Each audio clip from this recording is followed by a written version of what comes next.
Hello, Assalamu alaikum. I am Anila Masood from Samnabad New. Today I am going to teach you people Hadith number 3 and 4 with explanation. حدیث number 3 ہے. سب سے پہلے جو ہے ہم اس کا دیکھتے ہیں لفظی ترجمہ.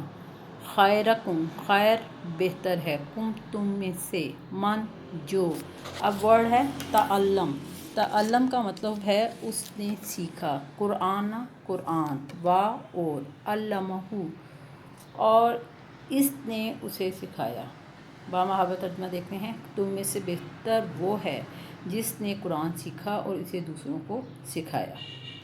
اب اس حدیث میں جو ہے وہ بہترین انسان کس کو قرار دیا گیا ہے؟ بہترین شخص کس کو کہا گیا ہے؟ کہ نبی صلی اللہ علیہ وسلم نے کہا کہ قرآن سیکھنے اور سکھانے والوں کو تمام لوگوں سے بہترین قرار دیا گیا ہے. قرآن اللہ کا کلام ہے. اللہ تمام مخلوق سے افضل اور اس کا کلام بھی سب کلاموں سے افضل ہے. جو شخص اللہ کے کلام کو سیکھتا اور سکھاتا ہے وہ تمام انسانوں سے افضل ہے. پھر اس کے بعد جو ہے یہ قرب الہی، اللہ تعالیٰ کا قرب حاصل کرنے کا ایک بہت بڑا ذریعہ ہے. یہ قیامت تک تمام انسانوں کے لیے قرآن جو ہے وہ ہدایت کا ذریعہ ہے. اس کی تلاوت اور تعلیم بہترین عبادت ہے اور قرب الہی کا سب سے بڑا ذریعہ ہے. اب یہ جو قرآن جو ہے یہ صرف آپ کو جو ہے نماز اور روزے کے بارے میں نہیں بتاتی، بلکہ انسانی زندگی کے جتنے بھی پہلو ہیں، چاہے وہ دنیاوی ہیں، اخروی ہیں، معاشی ہیں، معاشرتی ہیں، سیاسی ہیں، سائنسی ہیں، سب کے بارے میں جو ہے وہ آپ کو گائیڈ لائن قرآن دیتا ہے. تو یہ کہا جاتا ہے کہ اس کے علاوہ جو ہے نا اگر ہم نبی صلی اللہ علیہ وسلم کے ارشادات دیکھتے ہیں قرآن سیکھنے اور سکھانے کی فضیلت سے ریلیٹڈ، تو نبی صلی اللہ علیہ وسلم نے قرآن مجید کے عالم کے درجات کا تذکرہ کرتے ہوئے فرمایا ہے کہ وہ اللہ کی نظر میں اعلیٰ درجے کا نیک اور دیانتدار اور قابل عزت شخص ہے. آپ صلی اللہ علیہ وسلم نے جو ہے وہ ایک دفعہ ارشاد فرمایا کہ قرآن مجید میں مہارت رکھنے والا صاحب عزت نیک لکھنے والے فرشتوں کے ساتھ ہے. اب یہ قرآن جو ہے وہ اپنے پڑھنے والوں کے لیے قیامت کے دن شفاعت کرے گا، شافی بن کے آئے گا. قرآن مجید پڑھا کرو کیونکہ قیامت کے دن وہ اپنے پڑھنے والوں کی شفاعت کرے گا. جب آپ قرآن پڑھتے ہیں تو اس کا ایک حرف پڑھنے پر جو ہے 10 نیکیاں ملتی ہیں.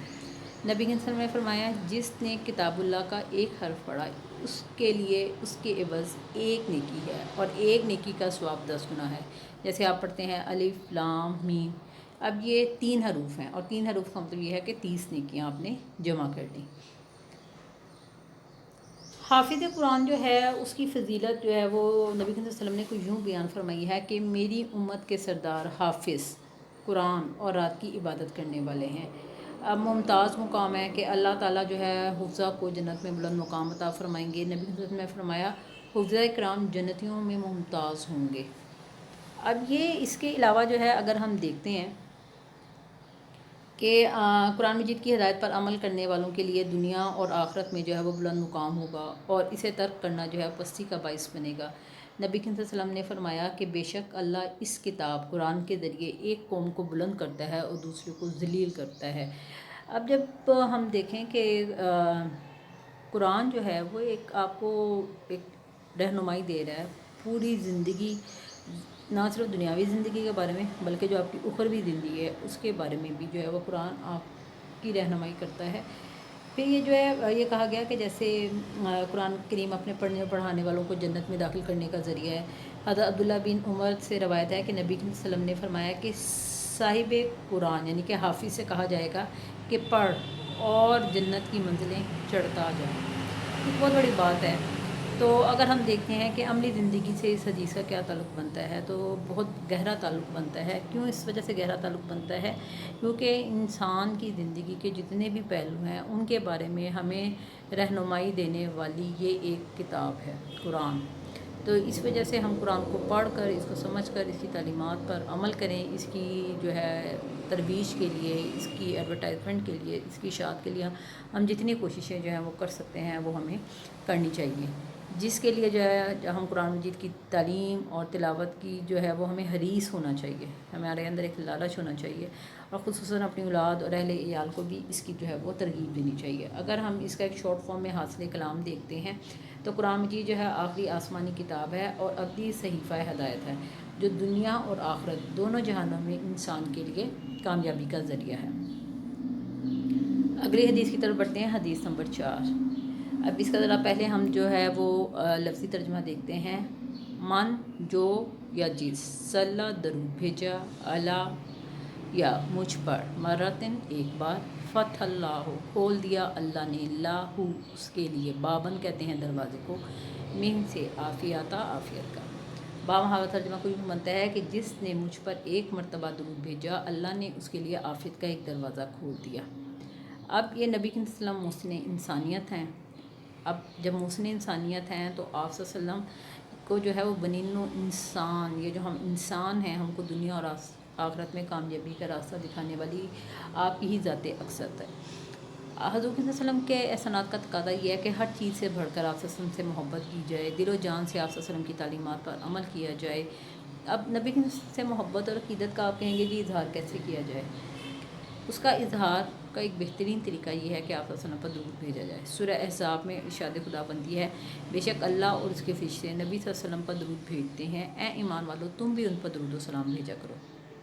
اب دیکھیں، اللہ اور اللہ کے فرشتے وہ آپ صلی اللہ علیہ وسلم پر درود بھیج رہے ہیں، تو پھر ہم انسانوں کو بھی کہا گیا ہے کہ ہم کیا کریں کہ ہم آپ صلی اللہ علیہ وسلم پر جتنا زیادہ درود پاک پڑھ سکتے ہیں پڑھیں۔ کیوں؟ کیونکہ ہماری دنیا کی کامیابی اور آخرت کی کامیابی کا دار و مدار اسی پر ہے۔ آپ صلی اللہ علیہ وسلم کی زندگی، اور اگر ہم اس پہ ایک مکمل نظر ڈالتے ہیں، اگر ہم اس پہ توجہ کریں تو ہم ان کے بتائے ہوئے احکامات کے مطابق زندگیاں گزاریں تو ہم دنیا میں کامیاب ترین زندگی گزار سکتے ہیں، اور آخرت میں بھی جو ہے وہ ہم اس طرح اللہ تعالیٰ کی بخشش کے جو ہے وہ طلبگار ہو سکتے ہیں، اور آخرت میں بھی جو ہے وہ ہمارے درجات اللہ تعالیٰ بلند فرما سکتے ہیں اگر ہم درود پاک کو جو ہے وہ اپنا ایک معمول بنا لیں اس دنیاوی زندگی میں رہتے ہوئے۔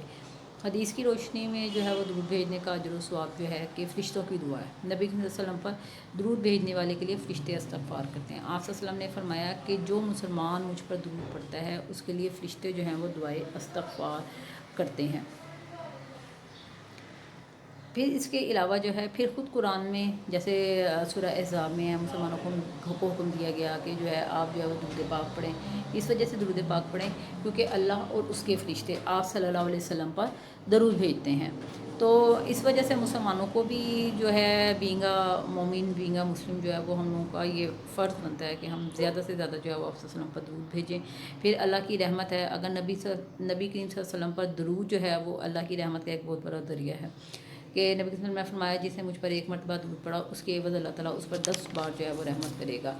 پھر اگر ہم جو ہے کہتے ہیں کہ جو نبی صلی اللہ علیہ وسلم پر درود بھیجنے والا ہے وہ بروز قیامت آپ صلی اللہ علیہ وسلم کے سب سے زیادہ قریب ہوگا۔ عبداللہ بن مسعود سے روایت ہے کہ قیامت کے روز مجھ سے سب سے زیادہ قریب وہ شخص ہوگا جو مجھ پر سب سے زیادہ درود بھیجے گا۔ اس کے علاوہ آپ دیکھیں کہ جو اگر درود ہے یہ آپ کے لیے پاکیزگی کا باعث ہے، پاکیزگی کا ذریعہ ہے۔ نبی صلی اللہ علیہ وسلم پر درود پڑھنا انسان کی باطنی پاکیزگی کا ذریعہ ہے۔ حضرت ابو ہریرہ سے روایت ہے کہ نبی صلی اللہ علیہ وسلم نے فرمایا تم مجھ پر درود پڑھا کرو کیونکہ مجھ پر تمہارا درود پڑھنا تمہارے لیے پاکی ہے۔ اب بخیل شخص کے بارے میں بتایا، بخیل کسے کہا گیا ہے؟ بخیل وہ شخص ہے کہ جو آپ سمجھیں کہ درود پاک آپ صلی اللہ علیہ وسلم پڑھنا بھیجے، یا اس کے سامنے جب وہ نبی کریم صلی اللہ علیہ وسلم کا ذکر ہو رہا ہو اور وہ اس ذکر کو سن کر درود نہ بھیجے۔ اس کے بارے میں بھی نبی نے فرمایا کہ وہ شخص بخیل ہے جس کے پاس میرا ذکر ہو اور مجھ پر درود نہ بھیجے۔ اب آپ مختلف جو ہم مجالس میں منعقد کرتے ہیں، ان مجالس کی زینت جو ہے، خوبصورتی جو ہے وہ کہا گیا درود پاک ہے۔